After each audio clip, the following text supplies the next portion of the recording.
This is Studio One at CBS.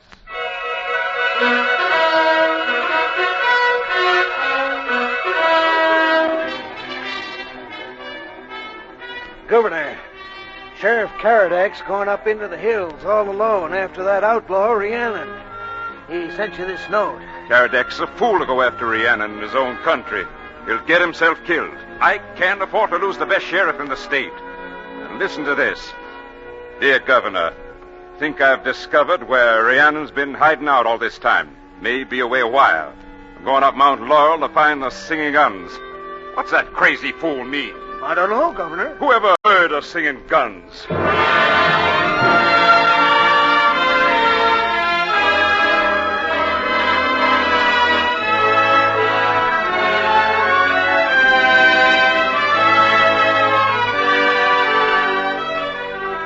With a dramatic moment from Singing Guns by Max Brand, CBS invites you to Studio One, a full-hour Columbia feature production from the pages of the world's great storytellers. Stories known and loved by millions. And now, to introduce tonight's great story, here is the director of Studio One, Fletcher Markle. Tonight, as you've surely guessed, we're heading out to the Wild West on a trail of hard-fisted, hard-riding, hard-shooting adventure. Singing Guns is about a sheriff and an outlaw and their strange friendship. As to the ways of the sheriff, they were somewhat extra-legal by modern standards, but then that was very like the Old West. Max Brand, who wrote the story, is probably familiar to you as the author of Destry Rides Again and the creator of Dr. Kildare. In fact, he's the author under his own and other names of more novels and stories than any writer since Alexander Dumas. Tonight, in Vincent McConaughey's version for listening of Singing Guns, you'll be hearing Myron McCormick and Gary Merrill, who come to us respectively from the original Broadway casts of the hit plays State of the Union and Born Yesterday. Mr. McCormick is playing Rhiannon, the outlaw, and Mr. Merrill is Sheriff Karadak. Which way did they go? They went that way, partner. West.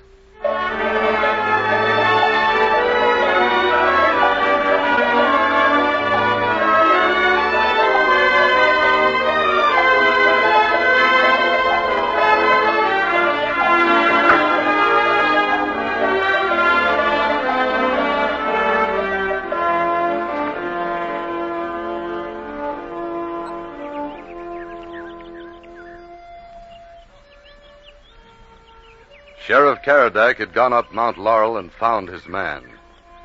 As he sighted his rifle muzzle over the broad back of this man sitting peacefully playing a mouth organ in the sun, Karadak realized there was no other man in the West like him. And for a moment he hesitated. Then, almost automatically, Karadak raised his rifle and shifted his left foot a bit forward. Rhiannon! Rhiannon, don't draw your guns. I've come to take you in.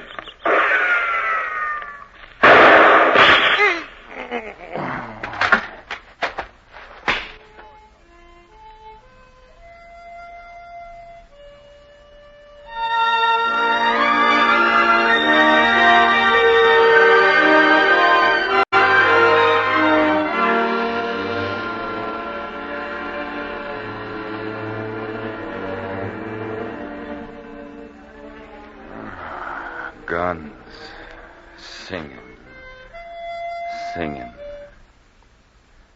What's that you keep saying about singing guns? Rhiannon. Well, looks like you come out of it at last. You brought me here to your cave. Yep, this is my hole in the wall. But you could have killed me where I fell. I don't never kill dead men. One thing I'd like to know, how you find me. A long time ago, I heard tell of a cave up here. The Indians told stories about it.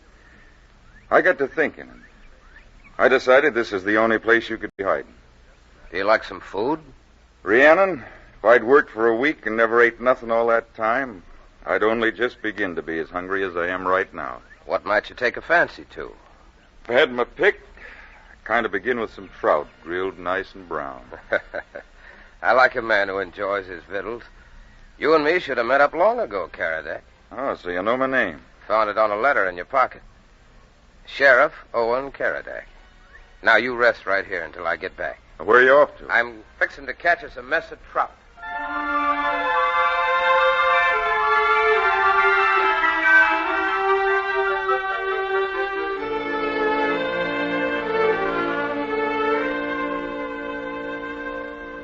Rhiannon, you asleep? Oh, just drowsing here in the sun. Me? I never felt so rested in all my life.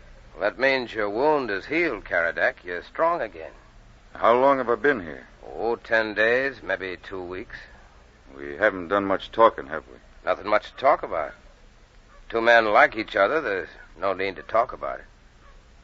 I come up here to arrest you and take you back to town. I kind of like it up here on Mount Laurel. How long you been hiding here? More than 2 years. That's quite a spell. Yep, the winters get kind of long. It was an accident, I guess. What was? That trouble you had 2 years ago. Nope, that wasn't no accident. There was a gent from the mines. Liked to play cards. Always won. Everybody suspected he cheated. Only nobody'd accuse him of it, seeing as how he owned the mines. Always makes a difference who cheats you. Not to me. He tried it with me, and I accused him of having some extra cards. He grabbed a chair and whanged me on the head. I killed him. You shouldn't have run off to the hills. You should have waited and stood trial. Decided I wasn't fit to live around with people in a town. Not with my temper. They never would have done nothing to you for killing a thief and in self-defense. I got mad. I guess we're kind of alike, you and me. Only I'm a sheriff, and I can afford to get mad. You're an outlaw. When you want something, you just go down to the valley and hold up a stagecoach. I never held up no stagecoach. That the truth? On your oath? I swear it. I never held up nobody. Rhiannon, you got to come down to the valley. Are you planning to take me back, Sheriff? One way or another.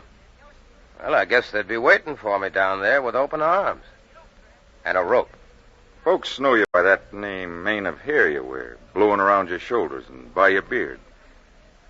Suppose you clipped your hair and shaved clean. You'd be like another man. I could never leave Mount Laurel if that's what you're getting at. Why not? The air's as good, and the water's as pure, and the deer's as fat down in the valley. Who sent you up to get me? Nobody. It was my own idea, coming up here. You're the only outlaw left in these parts, Rhiannon. Sort of a blot in my record. And I'm going to take you down. Are you, Karadak? I am. Though nobody will know it but me. Rhiannon, I'm going to take you down and plant you. And you're going to grow. What kind of way are you talking? Friendly way. Like I said, we're a lot alike, you and me. You know, I've felt that ever since you come here. We both enjoy our victuals. We're not afraid of any man that walks, and I guess we're the two best shots in the whole state. Rhiannon or the Singing Guns. Why do you call them Singing Guns? There's an old Welsh saying. You see, way back, my folks came from Wales. Mine, too. Well, sir, that's another way we're alike. What was this saying, Karadak, about the Singing Guns? It's one my grandpa used to say. It goes like this. There are 3 things are seldom heard. An invitation to a feast from a miser, wisdom from the mouth of a Saxon, and the song of the birds of Rhiannon. Who was this here other Rhiannon? That I never learned. But my grandpa said if you ever heard the singing of the birds of Rhiannon, you'd be frozen in silence for 80 years. Your birds or your guns? My Singing Guns. Hey, that's pretty good. Put your guns away, Rhiannon. Put 'em in their cage. Go cut your hair and shave off that beard. I'm going to take you down to the valley, and nobody will ever know it but me. You don't aim to put me in the jailhouse? I don't. I swear it. Here's my hand on it. I believe you, Karadak. And I'll come with you.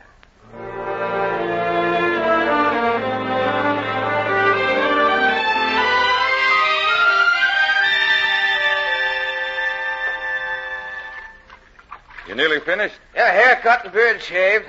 How do I look? I'll be dead blasted. I thought you was older than me. I'm 25. Everybody thinks you're 40 or more. And nobody will know it's you. When are we starting down? Right away. We'll put out the campfire and... Oh, hold on. Yep. We got to get a new name for you. How about John? John Gwynn. John Gwynn? Yeah, what do you think of that for a name? Why, it'll do fine. All right, John Gwynn. Let's saddle our horses and head down the valley.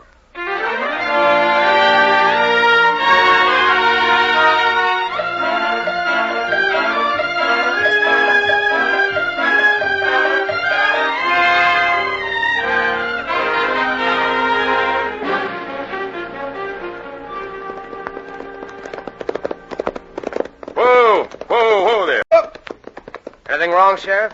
Nope. Just want to know what you think of this part of the valley. Good, soft country. A man could get rich here. Yeah. But everywhere in this valley, there's people who'd like to put a noose around my neck. I don't know them, but they might know me. They think that Rhiannon the outlaw's a man of 45. You're just a sleepy-looking kid. They'll never recognize you. Oh, just one thing. Yeah, what's that?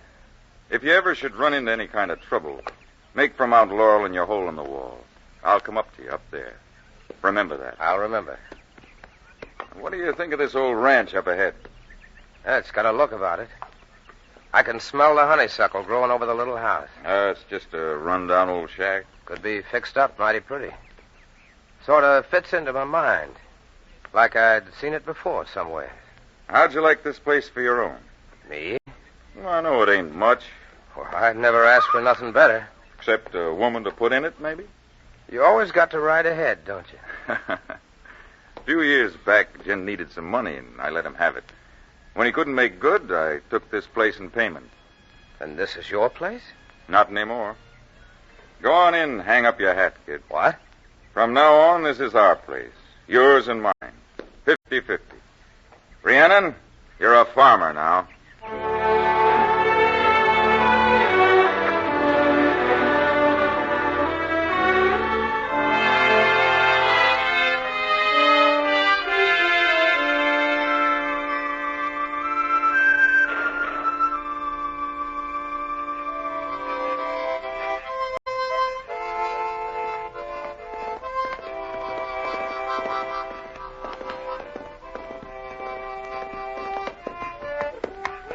Evening. Evening. I'm Charlie D. Yeah? My father owns the next ranch. What's your name? I'm called John Gwynn. Guess I ain't invited to come inside. Well, sure, get down and come on in. We've been aching to take a look at you. Been watching what you've done to this old place here. Yeah? Sit down, have a smoke. Thanks. You bought this place from Sheriff Caradak, didn't you? Now, how would I be buying a place like this? Light? Yeah, thanks. Sheriff says it's your place. Well, he wants to make me happy. Because you've done so much fixing the place up? Maybe. You want something here? No. The old man told me to see you and talk to you. Friendly fellow, my father. He ain't proud the way some people are. Rides the range just the same as anybody. Is that right? Ain't a calf foaled on our ranch he don't know about. Not a twig sprouts in the spring that he don't see. No, sir. He watches everything. Told me to come over and see you. Well, now you've seen me. You're not much of a talker, are you? Only when I have something to say. You work in this place all by yourself? That's right. I should think you'd need a hired hand. Maybe later on. You married? Nope. Must be lonely here. Should think you'd need a wife, even worse than a hired hand. I manage. I got a pretty sister. Name's Isabella. Nice name. You ought to ride over and see her. Thanks. Don't like me, do you? I don't know you. Well, I'll tell Pa that I seen you. You do that. Good night, Mr. What was the name? Gwynn. Night, Mr. Gwynn. Good night, Mr. D.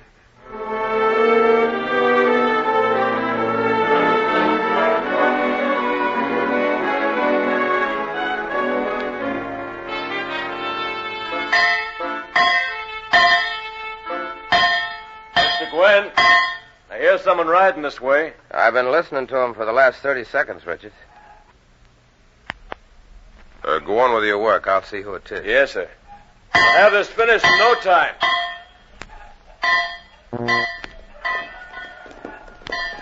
Morning, Sheriff. Howdy, John. Whoa. Whoa there. Well, what brings you out here? I want to have a talk with you about... Who's that working your forge? My new hired man. Hired man? Well, who is he? Where'd he come from? I ain't asked him where he's from. Name's Richards. Come to the barn 2 days ago and asked for a job. No Richards family in these parts? What was it you wanted to talk about? I heard Charlie D was by here last night. That's right. Old man D's got his eye on this place. He's watched what you've been doing here. Made me an offer. $400 an acre. Why, that's more than $20,000. A lot more. You must want this place pretty bad. What did you tell him? I said nothing doing.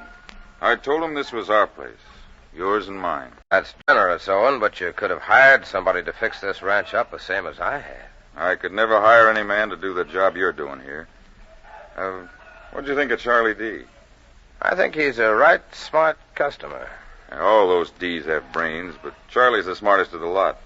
He's his father's right hand. He didn't suspect who you are, did he? I don't see how he could. Well, I just want you to know, no matter what Charlie D says, we're not selling this place. Thanks, Karadak. Well, I'll be getting back to town. Oh, there's something I wanted to ask you. What's that? Any idea who might be riding in the foothills every evening, around dusk? Couldn't tell you. Listen, it's Charlie D. Why? Well, every evening round sunset, a lone horseman rides through the foothills here. He stops for a spell, as though he's watching this place, and then he rides on. How long's this been going on? Oh, maybe 5 nights. I plan to ride up there this evening and find out who it is. You be careful what you do. Sure, Karadak, I'll be careful.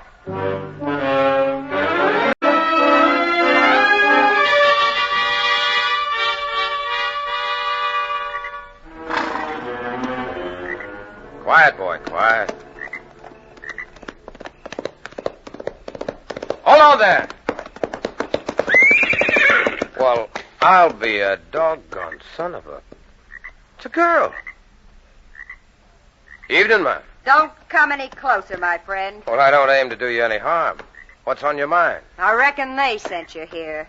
Well, who are they, ma'am? The D's. They sent you. I know they did. The D's? You tell them you didn't find me, and I'll give you money. I'll give you $100 if you'll say you didn't see me. But I was just thinking you must be the D gal. Then you're not a D? Now, look here. I don't belong to the D family, and I don't want your money. I come up here to find out who you are and why you're spying on me. On you? Oh, no. I'm watching the D ranch. My name is John Gwynn. I'm Nancy Morgan. Does that name mean anything to you? No, ma'am. I can't say it does. Well, if I had another name, I wouldn't be here.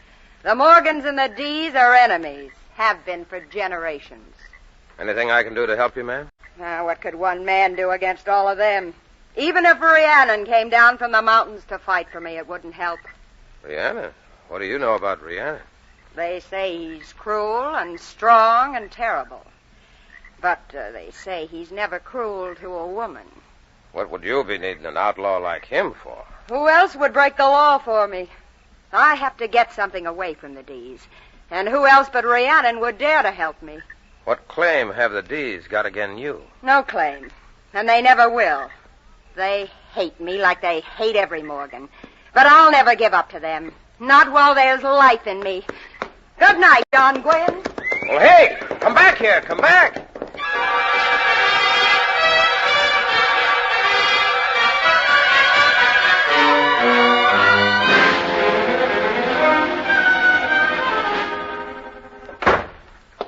Morning, Sheriff. Why, Rhiannon. No, Sheriff.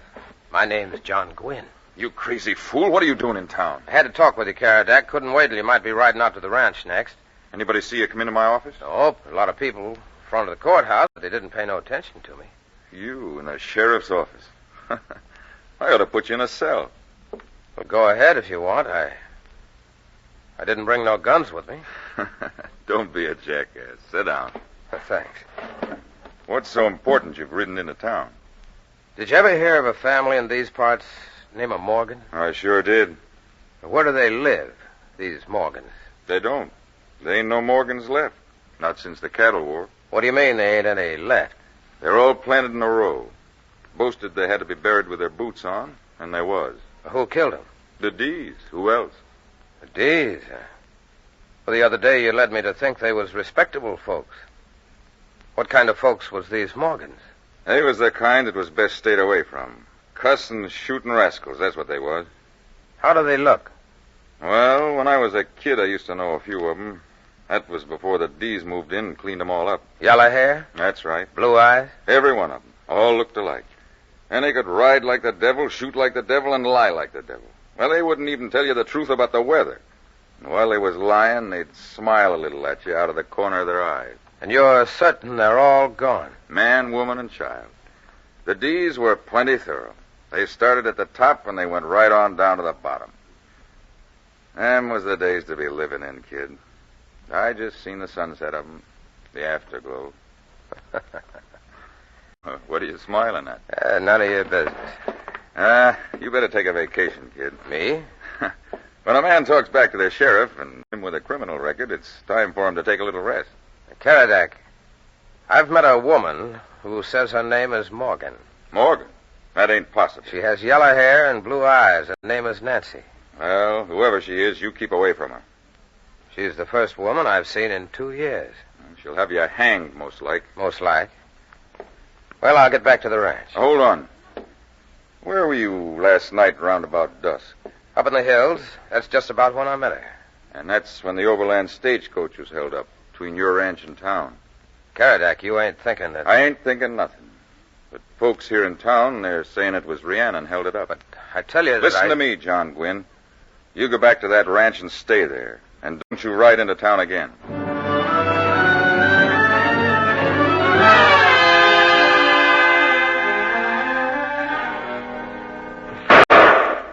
Good shot, mister. Come out of that underbrush, whoever you are, and with your hands up. It's me, Rhiannon. Charlie D. You got that deer through the head with one shot. Never saw a farmer shoot like that before. It was a lucky shot. Was it? You know you're poaching, don't you? This here's D land. Yes, I know. What do you plan to do about it? I was joking about the poaching. We keep out everybody but our friends and neighbors. And you're our nearest neighbor. Am I? Matter of fact, I'm glad I ran into you. Pop wants to see you. Yes, about what? He didn't tell me. I'll help you skin that carcass, and then you can ride on home with me. That's a bargain. I've been wanting to meet your father for quite some time.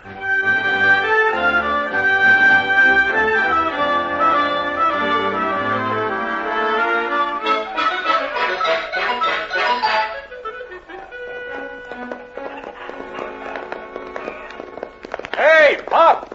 I caught a poacher on our land. I'll have the rascal thrown in jail. Who the devil is he? It's John Gwynn. Well, John Gwynn, why don't you hunt on your own land? Don't pay no attention to Pop. He always carries on like this. Who you talking about paying no attention to? You spindle-shafted half-man, you. This is John Gwynn, Pop. My father, Oliver D. I'm glad to see you, Gwynn. Thank you, sir. Charlie, you go water them horses while Gwynn and me has a little confab. Yes, sir. I'm going. Gwynn, I admire how you done up that old ranch over there. I've been by it, admired to see it. I want to buy that place. What you sell it for? It ain't mine to sell. The sheriff, he owns it. Oh, he owned that place quite a few years. Never done nothing with it before. Then you come along, and there's nothing in the valley to match with it. Well, how much? I tell you, the sheriff owns it. I only got an interest in How it. big an interest? Well, half, I suppose. He let you do all that work and then only give you half interest? He's a skinflint. Every Welshman's a skinflint. I'm a Welshman, too, sir. Oh. Well, you let him beat you out. Ought to take a 6-gun and go for him. He's robbed you. I never use a gun. Oh, you killed that deer, didn't you? Lucky shot. Lucky shot. The world has gone to pot. Ain't no man anymore. But I can still shoot. See that bit of stick on top of that log? Yes, sir? Well, watch this. Oliver? Blasted, I missed. You nicked it, sir. That's good shooting. You wouldn't have missed a man. No. I never missed a Morgan. Oliver! Yes, Mrs. D. You stop that shooting right away. I got a headache. Yes, Mrs. D. And come in to chow. This minute. We're coming. Now then, Gwynn, name your top figure for that ranch. There ain't none. All right. I'll see the sheriff. He'll sell. Not if I don't want him to, and I don't.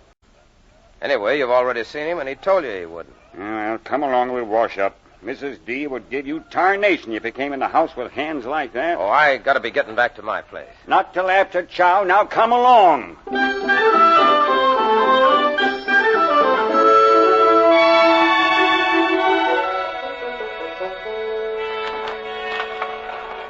Right in here, Mr. Gwynn. You wash up, Mr. D? I did, Mrs. D.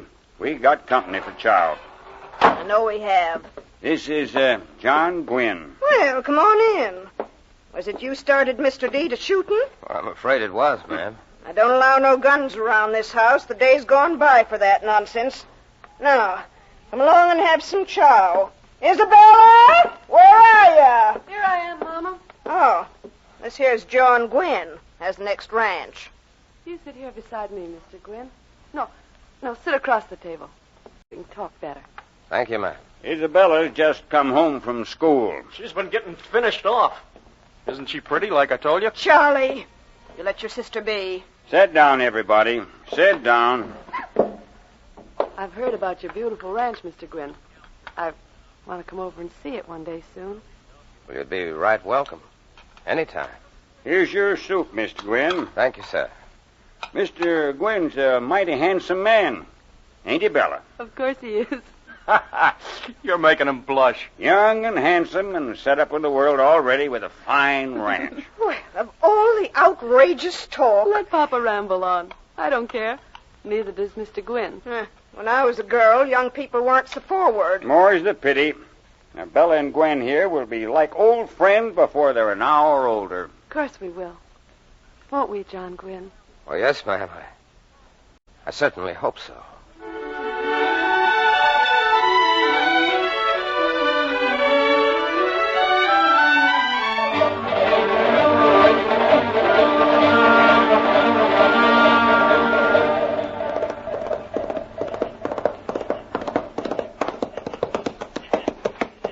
Who is it? Who's there? It's me. Is that Nancy? Well, what are you...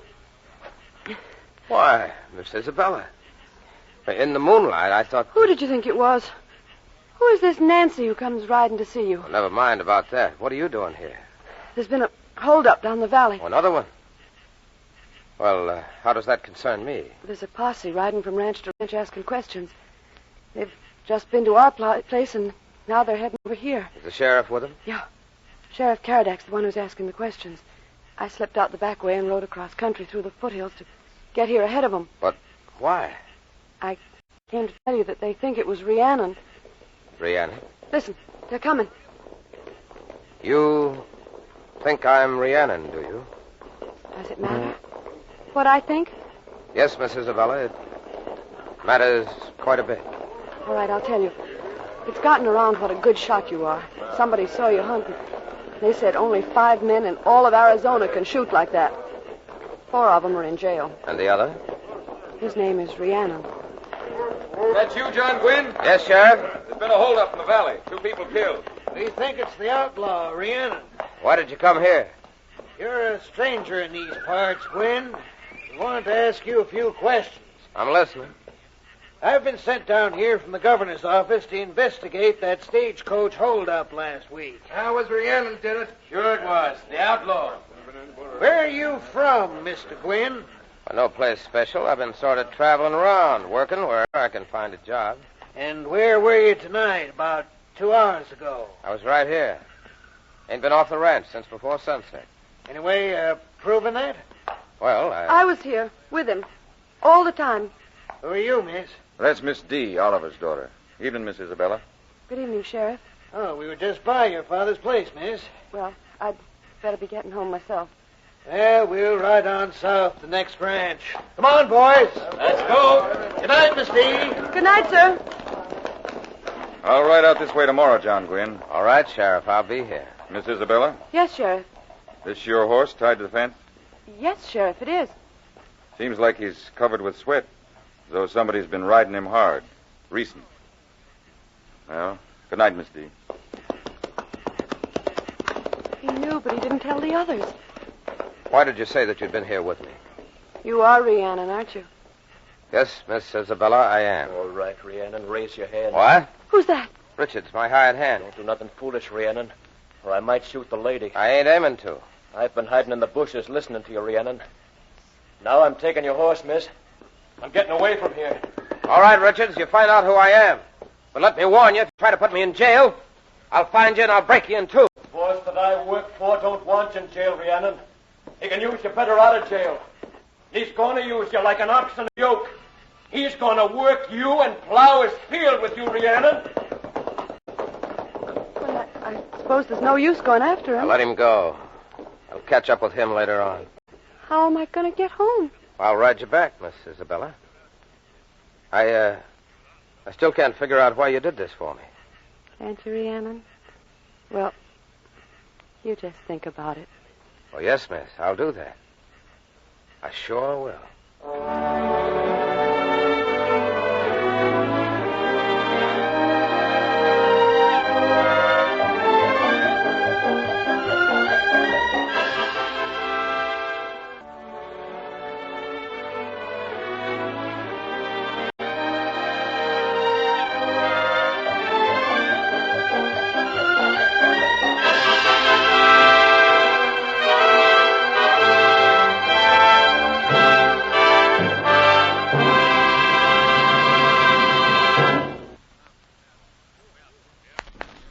From Studio One at CBS, you are listening to Singing Guns by Max Brand, as arranged for radio by Vincent McConnor. Our story will resume after the customary pause for local station identification. This is CBS, the Columbia Broadcasting System.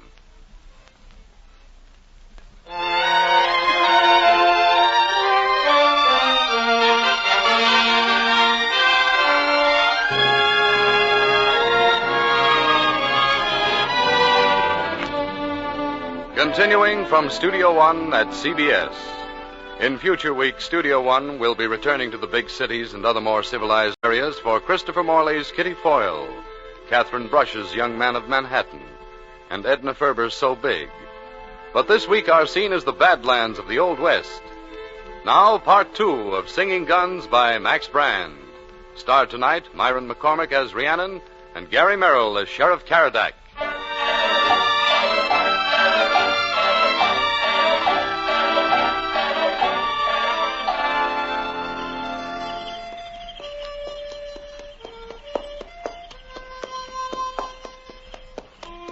Rhiannon?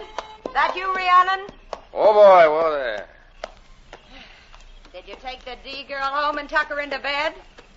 Well, you seem to know everything, including my name. I guess with all these holdups, everybody's beginning to suspect that your name is Rhiannon. I had nothing to do with them holdups. And now, ma'am, if you'll allow me, I'll ride on. Wait, Rhiannon. I've been here more than an hour waiting to speak with you. Well, go ahead. Remember I told you the other day there was only one person could help me? Rhiannon, the outlaw. I didn't know then that you were Rhiannon. You can help me, and I can help you. I'm sorry, ma'am. The D's killed my people or drove them out of the state. Now, you've seen old Oliver D. and his son. Yep, I've seen him. Well, you're free to enter their house, and you can do something for me. You can get me something from that house. I couldn't do that, ma'am. You mean you won't help me? I wouldn't never take nothing that didn't belong to me. That's fine talk for an outlaw. All right, Rhiannon. If you won't be my friend, you're my enemy. That's entirely up to you, ma'am. From this day on, you and me are enemies. The prettiest enemy I ever had, ma'am. Come on, get up.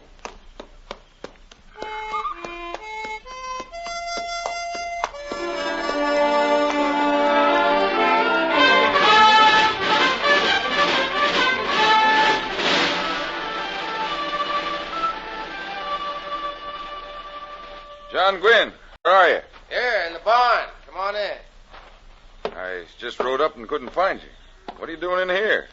Where's your hired man? Richards? Oh, he run off last night in all that excitement. I'll keep an eye out on him for him in town. Aren't you early with your milking? I'm doing it early so as I can ride over to the D place for chow. Isabella's a handsome gal, ain't she? Mighty handsome. I rode out here to warn you that the whole valley's riled up about that holdup yesterday. I figured that. They was mighty disappointed that the posse didn't bring nobody in last night. There's to be a meeting this evening in Courthouse Square. That should be right interesting. Some folks are saying that you're Rhiannon, that you ought to be brought into town and questioned. They think Rhiannon's guns might have been singing again. And what do you think? If I thought so, I'd be taking you back with me. Well? Enjoy yourself over at the D Ranch. But if another posse comes riding out this way, maybe you'd better take to the hills. Go back to your hole in the wall. I couldn't do that. Why not? Because that would make me look guilty. No, Sheriff, I ain't going back to my hole in the wall. Not just yet. If I was you, I wouldn't take any guns over to the D place. Whatever you say, Sheriff. Whatever you say.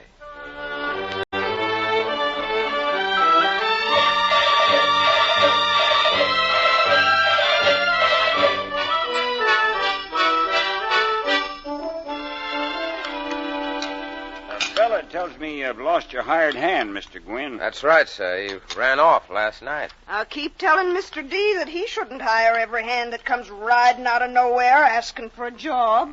Why isn't Charlie here? Well, I told your brother Chow was ready. He said he was going to wash up. Well, I'll heat his plate till he comes. John Gwynn, I don't suppose you've changed your mind about selling that ranch. No, sir. I'll never change my mind about that. Well, I'll get it one way or another. Papa's only trying to intimidate you. You'll find out I don't scare. Bella, why don't you fetch out your guitar after Chow and entertain your young man? Mr. D, you talk like you're aching and burning to get rid of my girl. Oh, why shouldn't she sing for John Gwynn? Bella's got the sweetest voice in these parts. I swear any man with good hearing would enjoy listening to Bella sing. She's got one of the sweetest. That was gunfire. Who is that screamed? You come from the other wing of the house. Now, Mr. D, no shooting. I won't have it. Come along, John Gwynn.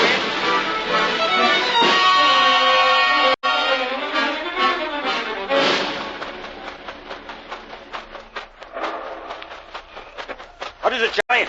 Who are you shooting at? Somebody broke into the old wing of the house. Well, who was it? I couldn't see. Sounded like a woman's scream. Seemed to be two men. They broke this window open. I heard a noise as I was washing up, so I run back this way in time to see the two of them making off into the underbrush. Come on, let's go after them. They had horses. I heard them right away after I shot at them. And you didn't recognize them? Oh, they were out of sight before I could get a look at their faces. Probably the same pair that pulled that hold up yesterday. Well, they didn't find nothing here. What's in that wing of your house? Just a few old trunks and boxes. Old trunks and boxes. Yeah, nothing really valuable. Hey, look here. Blood. You hit one of them. Yeah, and he's bleeding bad, too. Here's where the horses were tethered.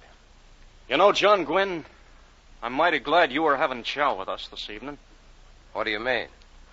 If you hadn't been, I might have thought this was your blood. No, I don't recollect losing any blood lately. Well, no point in telling the sheriff about this. Let's get back and finish our chow, or Mrs. D will be raising the roof. Come along.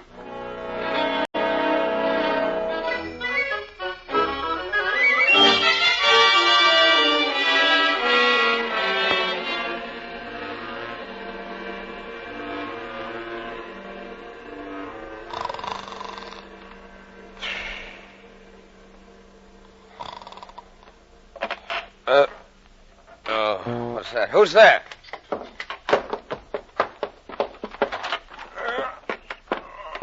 Who is it? Well, Richards, what's happened? 10 paces. What do you say? Here, let me help you. Oh, you've been shot. You're wounded bad.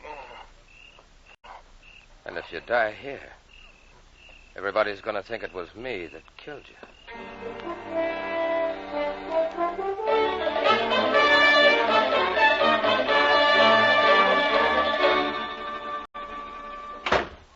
Sheriff. You fool, Rhiannon. I told you to stay away from town. Get your horse and come with me. What is it? Richards. Your hired hand? He come back in the middle of the night, half his chest shot away. I took him in, but he's dying. I want you there as witness in case he says anything. All right, I'll come. But we're in for trouble if anybody recognizes you as we ride through town.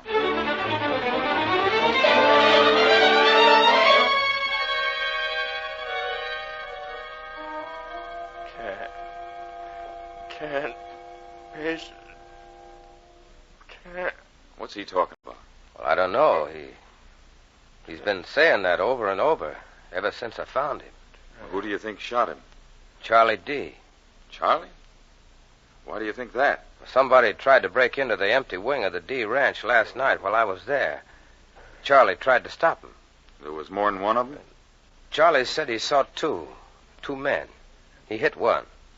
We found a trail of blood to where they'd tethered their horses. And you think the one he shot was Richards? 10 paces.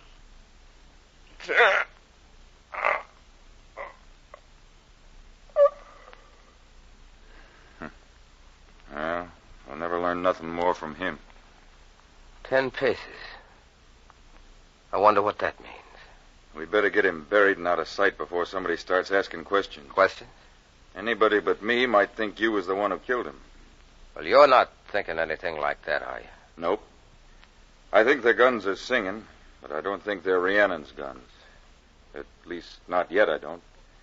We'll get Richards buried, then I'd better ride back to town. And I think I'll pay another visit over to the D Ranch. This time, maybe you'd better take your guns with you. Yes, Sheriff. I was already fixing to do that.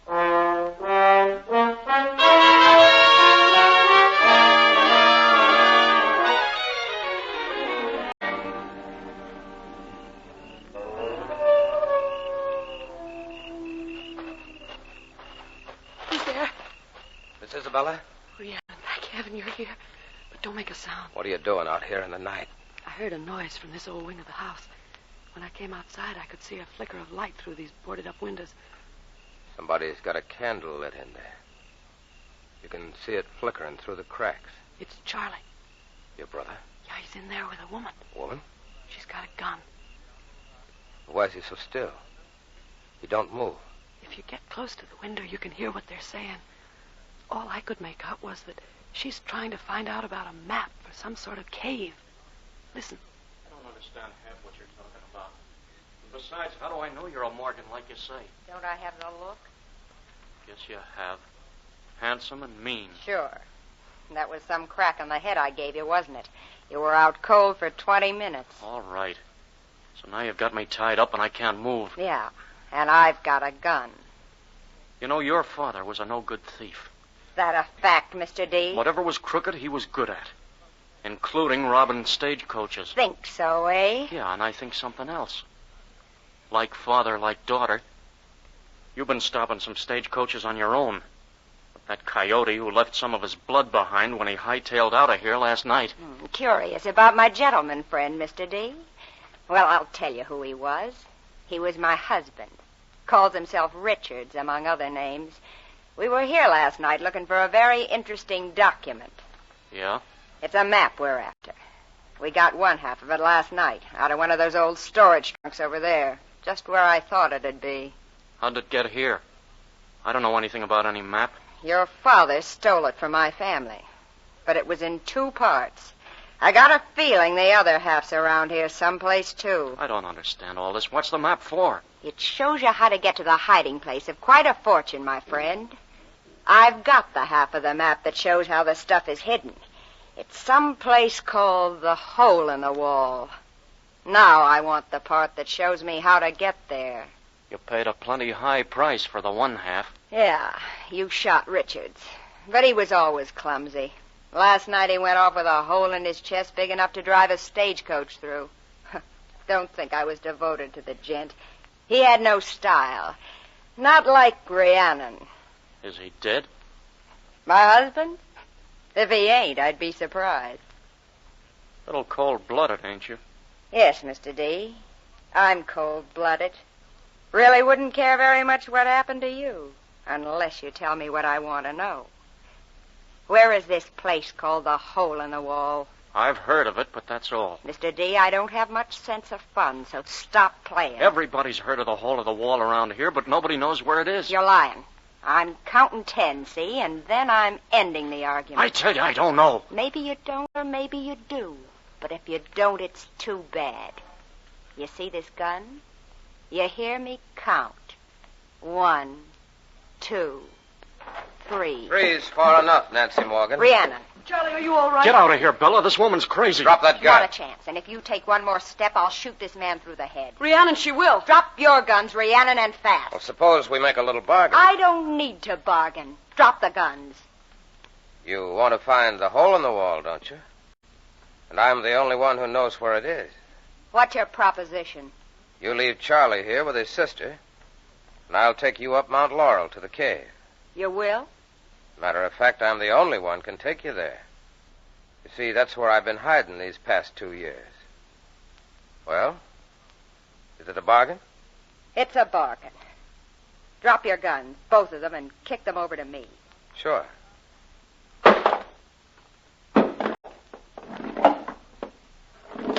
Right. Now I'll tie up the D girl and set her there against the wall alongside her brother. Rhiannon, you wouldn't. I'm afraid I got no choice, Miss Isabella. Charlie. Afraid there isn't much I can do tied up like this. Sit here, Miss Isabella. Oh, how could I ever have trusted you? Hurry up, Rhiannon. We got to get up to Mount Laurel before dawn. I'm hurrying. This rope don't tie easy. Make those knots strong and put gags on I them. hope this won't hurt you, Miss Isabella. Tell the sheriff, come to Hole in the Wall. He'll know. What was that you said to her? I was talking to myself. I said I hoped I could find the hole in the wall. Won't be easy in the dark. You'd better find it if you want to see another sunrise. And don't forget, this gun of mine's watching you. Come on. Let's head for Mount Laurel.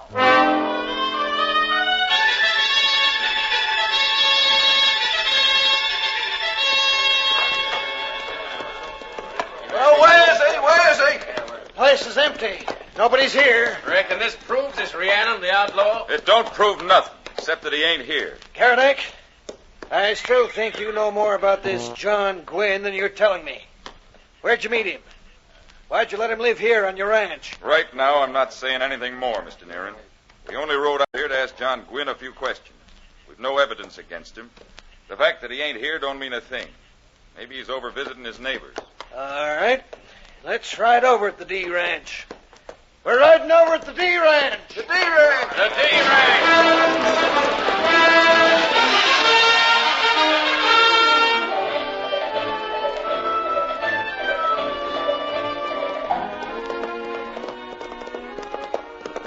Rhiannon, Yes, what is it? Whoa, boy. how much further do we have to ride? Well, I ain't sure, ma'am. Mighty confusing in the dark, especially with you behind me with a gun. By the way, ma'am, your husband's plumb dead. I know that. He was a fool. Well, you married him. Anything else you'd like to know, ma'am? Rhiannon, if you try to trick me, I'll kill you. I'm sure you will, ma'am. All right, then. I'm right behind you.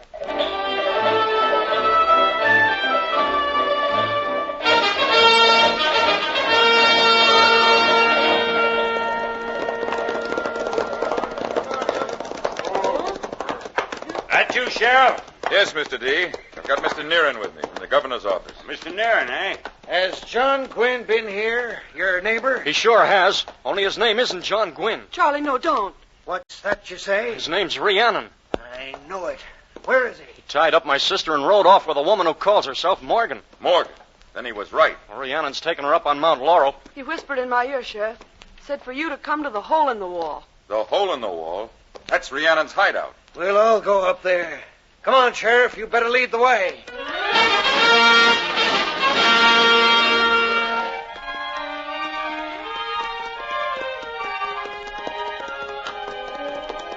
Whoa, boy, whoa. All right, ma'am. This is it. I warn you, Rhiannon, if this is a trick. I'm in no position for tricks, ma'am. You and that big gun. You wanted to find the hole in the wall? Well, it's just around these rocks. Can I help you down? Keep away from me. I can manage myself. You're the most trusting female I ever met. I'm a Morgan, and a Morgan never trusts anybody. All right, you lead the way. Watch your step on these rocks. They're kind of slippery near the waterfall. You know, it's funny they didn't mark on that map where the hole in the wall was located. Every Morgan knew where the cave was in the old days. But only my father and my uncle knew what was hidden inside. What is inside? You'll see in time. You know, it's a funny thing. I hid out in the cave for 2 years, but I never knew nothing else was hidden there. Take my hand. Some other time, my friend. I ain't trying no funny business. We have to duck under this waterfall. That's where the entrance to the hole in the wall's hid. That's why nobody ever found it. Now, if you don't take my hand, you might slip and fall, and there's a drop here, straight down, of maybe 100 feet. Take my hand. My left hand. Then I can still aim my gun at you. Suit yourself. Hold tight now.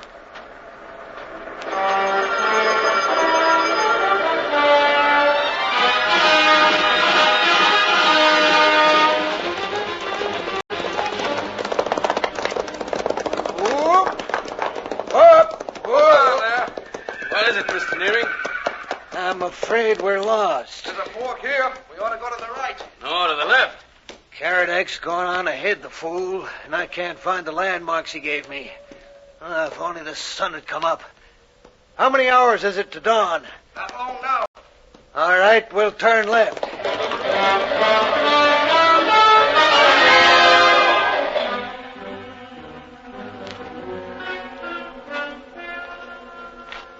Welcome to the hole in the wall, Miss Morgan. Can you strike a light? Certainly, ma'am. Here we are. Seems to me I left a candle here. Oh, yes, here it is. Well, this is like coming home. Sorry you ain't got no chairs, or I'd ask you to sit down. You sit down. Over there. I want to take a look at this map. You handle that gun mighty lovingly, ma'am. Sit down. I'm a setting. Now then, let's see. 10 paces from the mouth of the cave. Oh, no, that won't work. 5 paces to the right takes me into the middle of the cave. Well, maybe it means 5 paces to the left. Doesn't it say?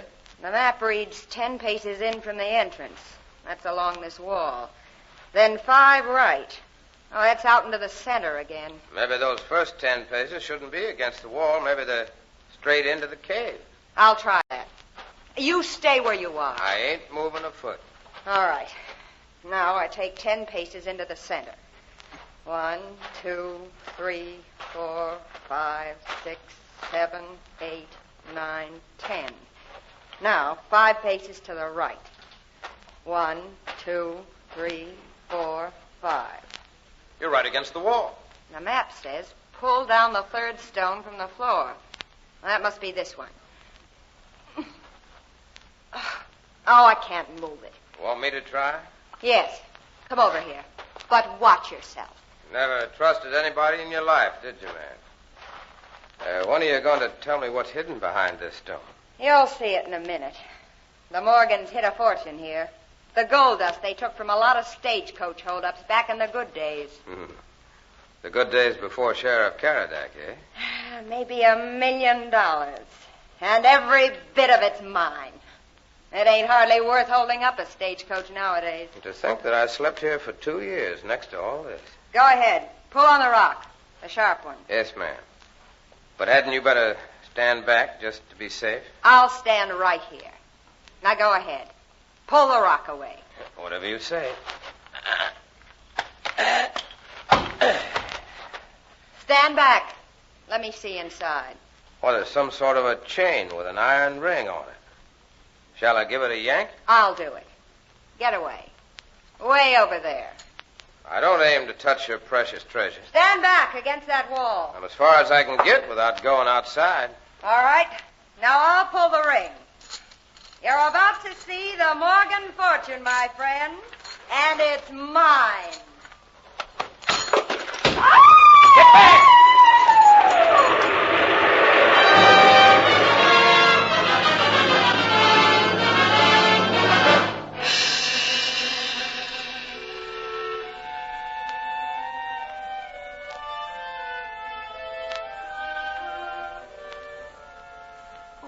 Why is Charlie taking so long in the governor's office? Ain't long. He's been in there no more than 10 minutes. Oh, Sheriff, we've got to save Rhiannon. They can't keep him in jail. All right, Sheriff. The governor wants to see you again. Yes, Mr. Neering.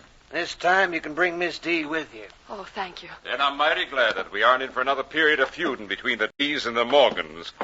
Come in, Sheriff. Pull up a chair. Yes, sir. Sit here, Miss D. Thank you, sir. Charlie, what's happened? Sit down, Bella. The governor will tell you. Well, it seems that the woman who died in the cave, the hole in the wall, was indeed a descendant of the Morgan family. We've already had people identify her as one of the persons who held up the stage and killed 2 people on the Willets Ranch last week. The second one, her husband, is the man you helped bury out on your ranch, Sheriff. Yes, sir. Those Morgans were rascals right up to the end. They fixed that wall so that whoever pulled the ring would be killed by a pile of rock. And I suppose they hoped someone from the D family would pull that ring. Very likely. Mighty ironic that their little device killed the last of the Morgans. And now, Sheriff, I want to know why you didn't arrest the outlaw Rhiannon when you first found him. Well, sir, he saved my life up on Mount Laurel. In the days that followed, I got to know Rhiannon pretty well.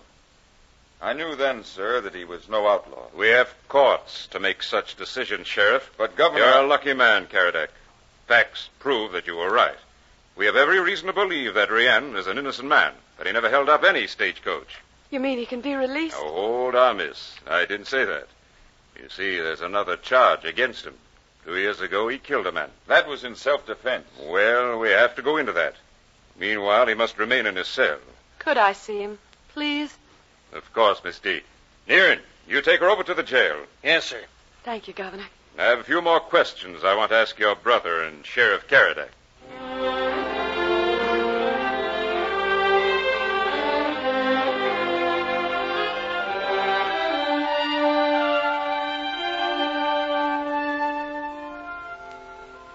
Well, here we are, miss. You can go ahead by yourself right down this corridor. Thank you, Mr. Nearing. He's in the last cell.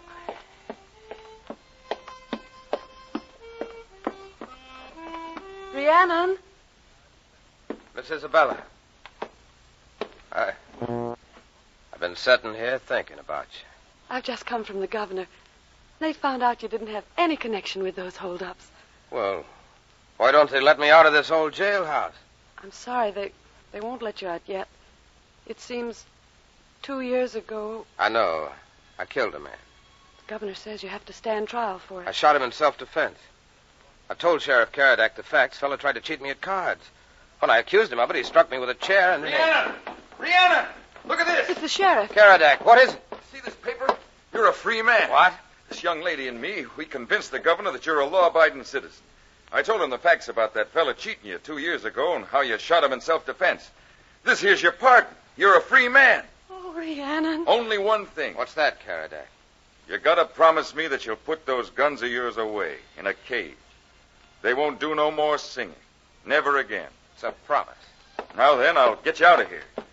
Give me the key to this cell. Gus, where's the key to this cell? What did he mean about your singing guns? Well, that's some sort of an old Welsh legend, kind of a joke between the sheriff and me. Well, there's something you've got to promise me, Rhiannon, before you get out of this cell. I'm in a promising mood, ma'am. I play the guitar right well. Is that a fact? I know Mama would say I'm being very forward. Well, she ain't here to say it. Rhiannon, you got to promise me that any singing you do in the future, you'll do it with me. Yes, ma'am, I'm looking forward to that. Only one thing I don't like. Yes? Looks like your pa is finally going to get my ranch. By marriage.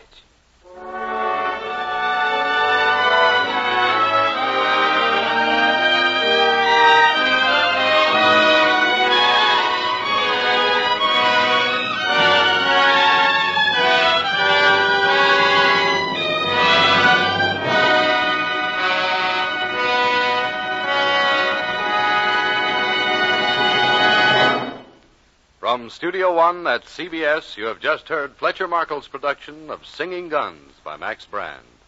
Another full-hour Columbia feature from the pages of the world's great storytellers. Tonight's script was prepared especially for this series by Vincent McConnor, and the original musical score was composed and conducted by Alexander Semler. Now again, Mr. Markle. May a producer present the principals in our cast tonight. As outlaw and sheriff, Rhiannon was played by Myron McCormick. And Karadak? Was Gary Merrill. Nancy Morgan. Was played by Gene Sincere. Isabella. Was Ann Burr. Charlie. Was played by Frank Butler. In active support, you heard Miriam Wolfe, Gregory Morton, Hedley Rennie, John Merlin, Robert Dryden, Louis Quinn, and Clyde North. Next week, for one occasion only, we turn over our Studio One hour to the CBS documentary unit and their newest production, Fear Begins at 40. 2 weeks from tonight, Studio One returns with a new version for listening of Christopher Morley's bestseller, Kitty Foyle. It's a very wonderful story, and we hope you'll be with us. Now, until 2 weeks from tonight, until Kitty Foyle, this is Fletcher Markle with a good night and thank you from all of us in Studio One.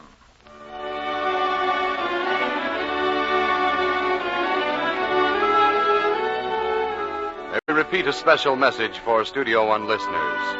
Next week, for 1 week only, this time will be occupied by a new CBS documentary, Fear Begins at 40. The regular Studio One schedule will resume at the same time the week following. This is CBS, the Columbia Broadcasting System.